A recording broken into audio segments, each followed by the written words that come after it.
Chanel, and this is Nightline. The top stories. Mobile phone data sought by MCMC for policy and infrastructure enhancement. And bodies of final 2 victims in Tanjung Harapan boat tragedy found.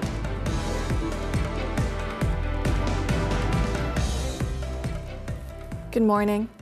The collection of mobile phone data from telecommunications companies by the Malaysian Communications and Multimedia Commission (MCMC) does not involve the sharing of the public's personal information. Communications Minister Datuk Fahmi emphasised that the data is anonymised and used to support evidence-based policy making, including for network infrastructure improvements. According to Fahmi, the data is crucial for the government to assess the actual needs of the people and bridge the digital divide more effectively. Pengumpulan data bagi tujuan dosem statistik rasmi tidak mengandungi sebarang maklumat peribadi, tapi lebih merujuk kepada trend supaya maklumat yang lebih terperinci dapat kita kumpulkan mengenai mutu, tahap perkhidmatan, jumlah pengguna yang ada di satu-satu mukim, satu-satu daerah. Fahmi said this attending an Idul Adha sacrificial event in Lembah Pantai on Sunday. He added that the data collection was a cabinet decision following a series of workshops held since 2023 involving MCMC, the Statistics Department and Telcos. Last Friday, MCMC clarified in a statement that no personally identifiable information had been accessed, processed or disclosed, following a report by an international news outlet that the government had requested telcos to submit detailed records of calls and internet use for the first quarter of 2025. Meanwhile, telcos have reaffirmed their commitment to protecting customer data following the sharing of mobile phone data for official statistical purposes with the MCMC. In separate statements issued on Sunday, Celcom DG, U-Mobile, Telekom Malaysia and Maxis stressed that only anonymised data without any personally identifiable information will be shared with the Commission. They also reassured the public that any data sharing with authorities would be done strictly within legal bounds and for legitimate regulatory purposes. All 4 telcos also emphasised that they adhere strictly to the Personal Data Protection Act (PDPA) and comply with guidelines set by MCMC and other regulatory bodies. Each company also underscored that safeguarding customer information remains a top priority, with robust security protocols in place. In the meantime, the Malaysian Cyber Consumer Association, MCCA, has expressed support for the collection of mobile phone data by the MCMC. Its president, Siraj Jalil, said that such data is widely used in many countries, including Estonia, Finland and Indonesia, to support more effective national planning and policies. And in Malaysia's case, MPD helps map population movement patterns, especially in areas where traditional surveys are expensive or difficult, and also by understanding where people live, work and travel. So the government can more effectively plan public transportation infrastructures, broadband expansion and emergency response system when it comes to the crisis management.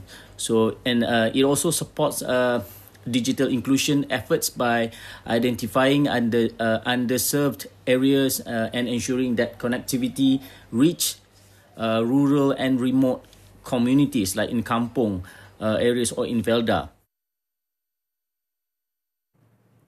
In Selangor, the bodies of the final 2 victims of the boat capsized tragedy in the waters of Tanjung Harapan, Port Klang, were claimed by their family members after the post-mortem examinations concluded on Sunday. The bodies of 32-year-old Gan Hon Tat and his wife, 29-year-old Korean man, were recovered by a search and rescue team earlier that same day at 7:45 a.m. State Malaysian Maritime Enforcement Agency MMEA Operations Officer Lieutenant Muhammad Shafiq Sazali said both bodies were found floating approximately 200 meters apart by rescuers near the National Hydrographic Centre. Both bodies were then sent to Shah Alam Hospital for post-mortem before being handed over to their next of kin for burial arrangements. The tragedy, which occurred on Friday, claimed the lives of 5 people, including 3-year-old Darren Gunn, 50-year-old Chu Sun Hin, and 29-year-old Fong Yong Sen, after their vessel capsized about 0.3 nautical miles off Tanjung Harapan. Another victim, 17-year-old Alvin Chang Yan Chin, survived the incident. The government has allocated over 796 million ringgit this year to fund various water supply projects across the country. The allocation, channeled through the National Water Services Commission, SPAN, is provided as loans to state governments to enhance the capacity of the national water supply system. Deputy Prime Minister Datuk Sri Fadilah Yusof said that as of May, 28 projects had been implemented, with Sabah recording the highest number at 12 projects. This was followed by Sarawak with 5 projects, Pahang and Terengganu with 3 each, Kedah and Perlis with 2 projects each, and Kelantan with 1. Of the total, 7 projects are expected to be completed this year, while the remaining are still at the design and procurement stages. Ada yang masih dalam pelaksanaan yang akan siap tahun 2026 dan ada yang siap selepas tahun 2027 onwards. Sebab ada 4 projek dia masih dalam peringkat apa dia katakan NOC. NOC itu ialah Notice of Change. Sebab perubahan skop dan sebagainya kita kena minta peruntukan tambahan. Commenting on preparations for the dry weather expected during the southwest monsoon season, Fadilah, who is also the Energy Transition and Water Transformation Minister, said that the national water supply reserves remain at a safe level. However, continuous monitoring of catchment and water storage areas is being carried out regularly to ensure they are able to meet current demand. Health issues and job commitments have been cited as the main reasons behind the absence of 206 participants from the National Service Training Program, PLKN 3.0. Deputy Defence Minister Adli Zahari said the ministry will conduct a thorough review of the reasons for their failure to register before taking any further action. Kita dari masa ke semasa kita akan menilai alasan tidak berdaftar, sama ada dia melibatkan aspek kesihatan atau melibatkan beberapa perkara lagi. Jadi kita akan buat penilaian dan kita akan tengok bagaimana kita selesaikan. He added that the ministry is currently obtaining reports from the PLKN committee, including reviewing presentations by the National Service Training Department and examining the reasons for the participants' absence. Under the National Service Training Act, trainees who fail to register within the stipulated period may be referred for legal action.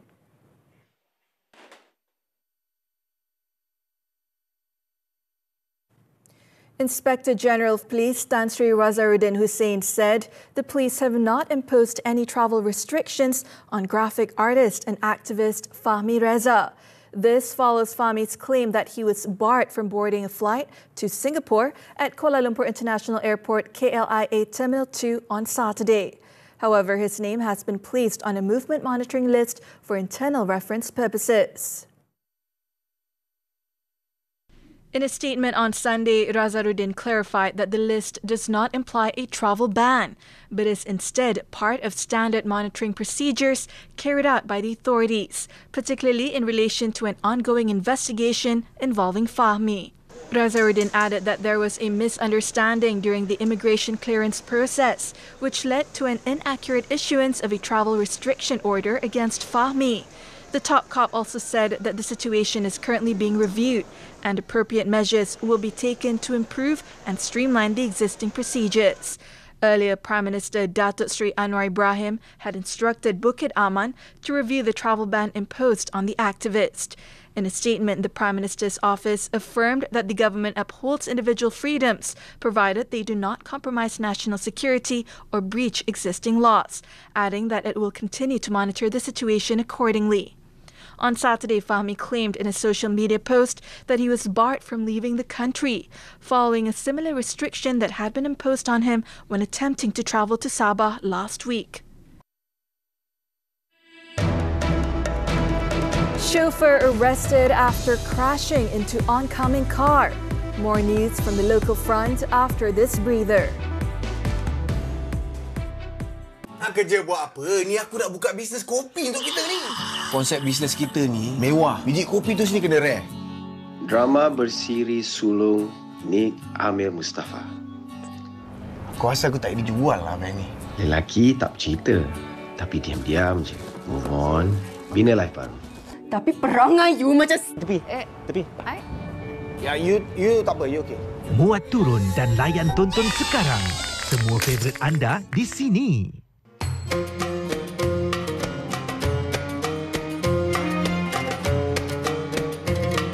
Ibadah haji adalah rukun Islam kelima yang wajib disempurnakan bagi yang mampu. Menurut jumhur ulama, ibadah haji bermula sejak zaman Nabi Ibrahim AS dan difardukan kepada umat Nabi Muhammad SAW pada tahun ke-6 Hijrah. Selamat menyambut Hari Raya Aidil Adha.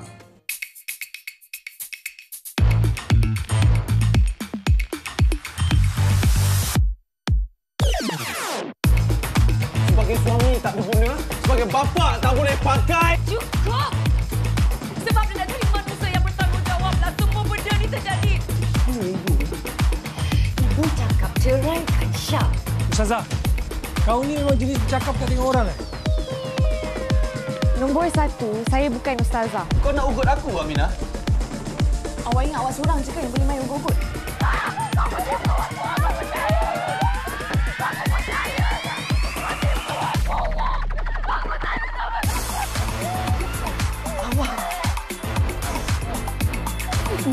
Sayang sangat.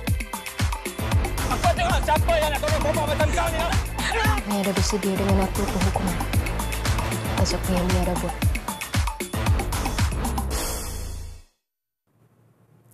Thanks for staying with us. The Higher Education Ministry, MOHE, is closely monitoring the recent decision by the United States government to revoke Harvard University's certification under the Student and Exchange Visitor Program, SEVP. The ministry clarified that currently there are no reports of Malaysian students facing issues related to their Student and Exchange Visitor Information System, SEVIS records or visa revocations. According to a statement issued by the MOHE on Sunday, the move by the U.S. Department of Homeland Security on May 22nd follows the current administration's actions to prevent Harvard from enrolling new international students. It added that this restriction also puts pressure on existing international students at Harvard to transfer to other institutions to maintain their visa status. The statement also noted that the recent development in which the U.S. federal court upheld a temporary restraining order filed by Harvard provides relief to more than 6,800 international students at the institution. This decision allows international students, including Malaysians, to continue their studies without disruptions to their current visa status. At present, the status of the 54 Malaysian students at Harvard, 16 of whom are government-sponsored and 38 self-funded, is being closely monitored by the Education Malaysia office in Washington, D.C. The ministry also advised new students who are scheduled to begin their studies at Harvard this September to contact the university and their respective sponsors directly for the latest updates before making any further decisions. Bukit Aman is currently conducting a nationwide investigation to determine whether there is an organized syndicate involved in fraudulent offers of Hajj packages.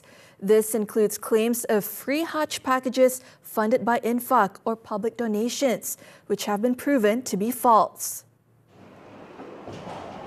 Acting Bukit Aman Commercial Crime Investigation Department CCID Director Datuk Sri Muhammad Hasbullah Ali stated that the scam follows a pattern similar to other cases involving fraudulent Umrah trips and religious donations. He added that he has instructed a more thorough and detailed investigation into all reports concerning the Haji Infaq fraud cases.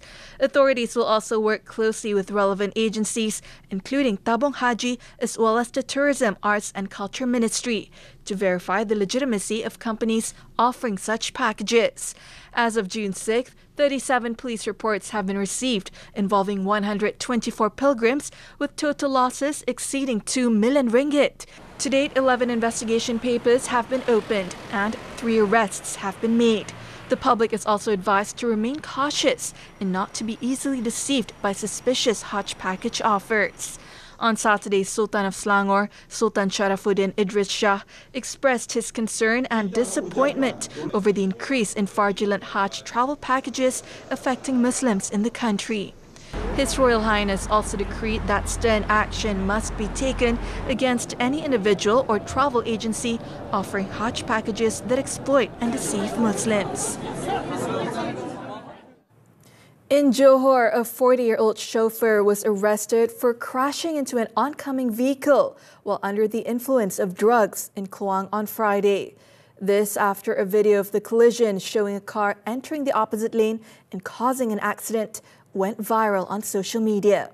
District Police Chief Assistant Commissioner Bahrin Muhammad Noh said the incident occurred at Jalan Jaya around 5 p.m. when the car driven by the man was believed to have veered into the opposite lane before colliding head-on with an oncoming vehicle. The other driver sustained minor injuries, while the suspect escaped unhurt.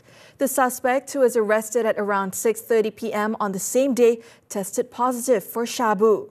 Police checks also found that the suspect had 3 prior drug-related offences and a criminal record. The case is being investigated under the Road Transport Act and the Dangerous Drugs Act.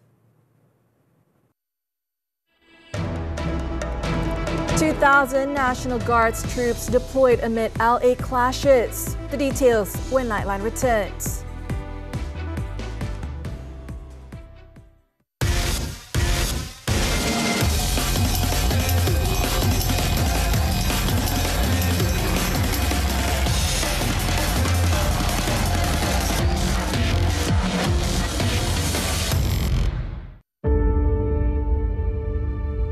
Innal muslimina wal muslimat. Sesungguhnya kebangkitan dan kelahiran pendakwah-pendakwah muda sinilah satu rahmat. Kebanyakan kanak-kanak yang datang mengaji boleh dikatakan semuanya buta huruf, langsung tidak kenal Al-Quran. Taza. Yang pertama kali baca Al-Quran, jantung tu rasa nak berdetak-detak. Di sebalik kawasannya yang padat ada satu ruang kosong iaitu keperluan sebuah madrasah pengajian Al-Quran. Sekarang kan tengah musim hujan dan banjir. Jika anda tidak mampu menyelamatkan masa banjir, carilah bantuan daripada pihak yang pakar dalam kerja menyelamat. Jangan bahayakan diri anda. Fikir sebelum bertindak. Anda mampu menyelamatkan nyawa.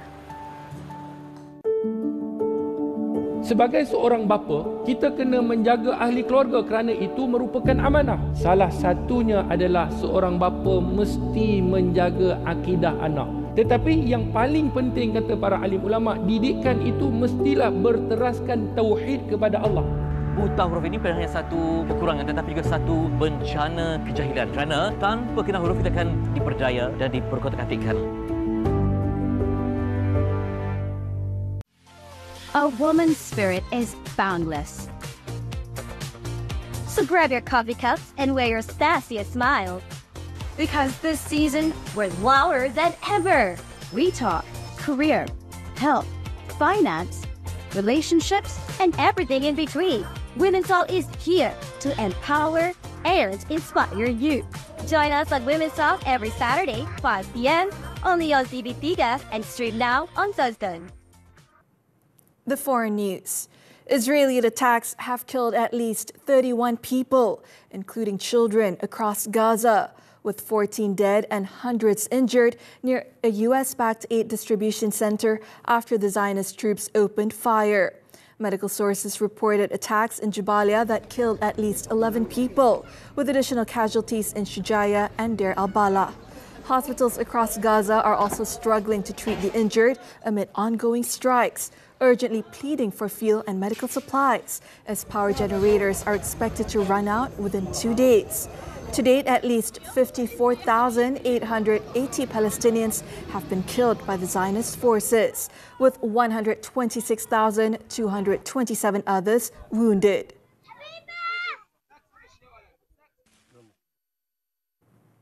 Both Cambodia and Thailand expressed hopes for peaceful resolution to their border conflict after a brief exchange of gunfire in a disputed area last May. Cambodian Prime Minister Hun Manet said on Saturday that he hopes to resolve the issue peacefully. In a Facebook post, he affirmed Cambodia's commitment to peace, friendship, and good cooperation with Thailand, adding that the dispute would be referred to the International Court of Justice for a peaceful and permanent solution.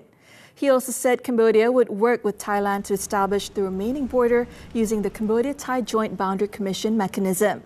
At a press conference, a Thai Foreign Ministry spokesperson urged Cambodia to de-escalate border tensions to avoid further incidents.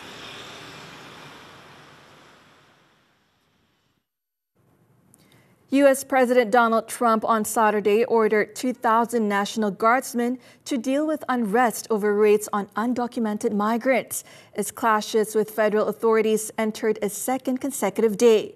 This followed violent confrontations in Los Angeles, where Immigration and Customs Enforcement, ICE agents unleashed tear gas, flashbangs, and pepper balls, while protesters threw rocks and cement at Border Patrol vehicles. Conditions escalated when rioters surrounded a federal building and assaulted officers as they slashed tires, defaced property, set off fireworks, and threw a Molotov cocktail. Over 100 people were arrested this week in ICE's immigration crackdown, including some legally residing in the country, prompting legal challenges. The protests pitted Democratic-run Los Angeles, home to many foreign-born residents, against Trump's Republican White House. A 15-year-old suspect was arrested at the scene after a Colombian presidential candidate, Miguel Uribe Turbay, was shot 3 times, reportedly twice in the head, during a campaign event in Bogota on Saturday. The 39-year-old senator from the opposition Conservative Democratic Center Party was addressing a small crowd in a public park when the armed suspect shot him from behind. The party described the attack as serious, but did not disclose further details on Uribe's condition. Colombia's presidency issued a statement condemning the violent attack and called for a thorough investigation. The suspect was found carrying a Glock-type pistol, and authorities are now probing who had ordered the attack.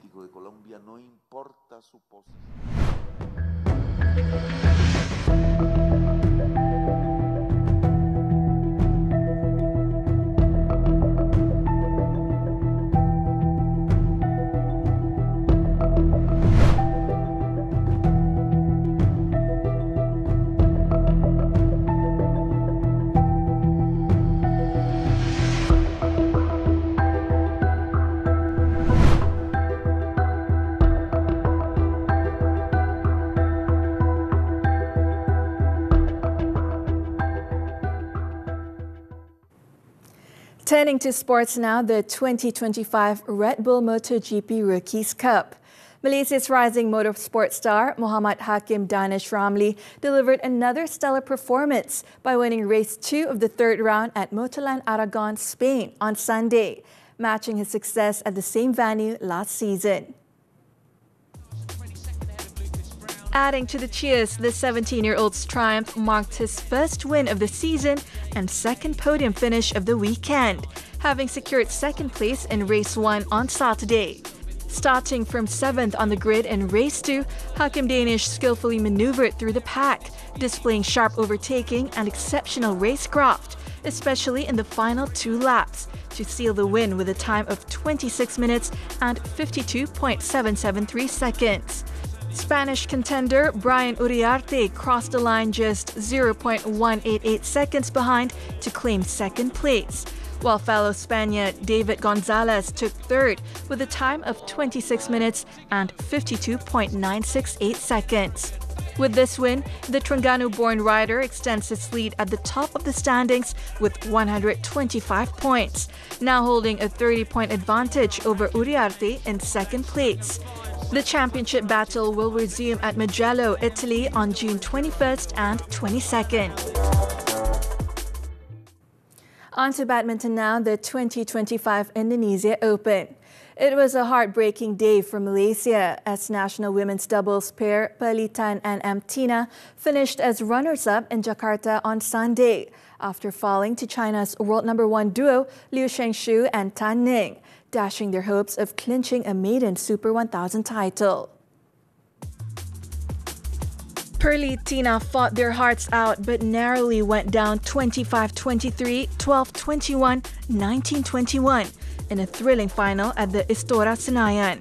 The world number 4 Malaysians led 9-4 and 14-12 in the decider, but could not hold off the powerful Chinese pair, eventually going down after an intense 87-minute battle. While the loss was painful, Buletin can still take pride in reaching their first ever World Tour Super 1000 final, a significant milestone in their careers. It also marked their third final of the year, following their Thailand Open title last month and a runner-up finish at the Indonesia Masters in January.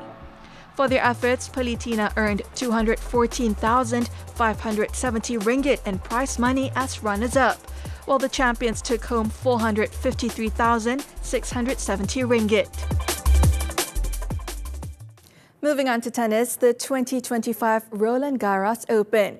Coco Gauff battled back from a set down to beat world number 1 Aryna Sabalenka in a Grand Slam final for the second time, with a dramatic victory in the French Open showpiece on Saturday. The second-ranked American showed resilience and composure to secure a 6-7, 6-2, 6-4 victory, repeating her success against Sabalenka from the 2023 US Open final. The 21-year-old Gauff made a powerful statement by avenging her emotional 2022 final loss to Iga Swiatek at Roland Garros, outlasting the Belarusian in a 2-hour and 38-minute battle on court Philippe Chatrier. Gauff was rock solid after falling a set down, while Sabalenka made 70 unforced errors in windy conditions in a match which followed a very similar pattern to Gauff's victory at Flushing Meadows 2 years ago. On the other hand, despite becoming the first player since Serena Williams in 2016 to reach 3 consecutive Grand Slam finals, Sabalenka has now lost the last 2 to American opponents, having also been upset by Madison Keys at the Australian Open in January. Football now, the UEFA Nations League. Portugal captain Cristiano Ronaldo acknowledged that he was another generation to Spain starlet Lamine Yamal, but stressed that Sunday's final was more than just a battle between the duo. The final in Munich has been widely framed as a symbolic showdown between 40-year-old veteran Ronaldo, one of football's all-time greats, and 17-year-old Yamal, currently the most exciting young talent in the sport. However, the 5-time Ballon d'Or winner played down the hype, calling Spain maybe the best national team in the world and insisting the final is about team effort, not individuals.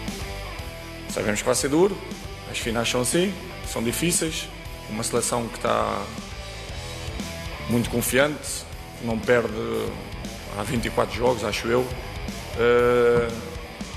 Mas Portugal também tem as suas armas e vamos ir para dentro de campo com o pensamento positivo que as coisas vão correr bem. Ronaldo also called for the media to give Yamal to develop and grow into his career. Y disfrutar de ellos muchos años, es lo que espero. Por eso quitarle presión y dejarle tranquilo, yo creo que vosotros, de una cierta forma, le pueden ayudar en esa forma.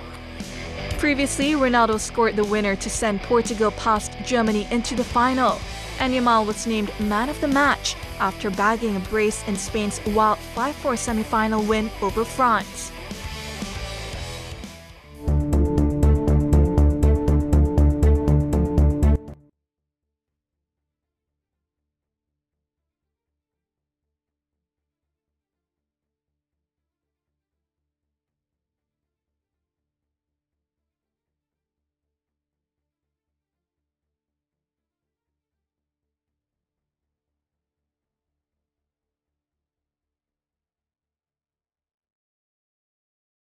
Concludes Nightline this time around.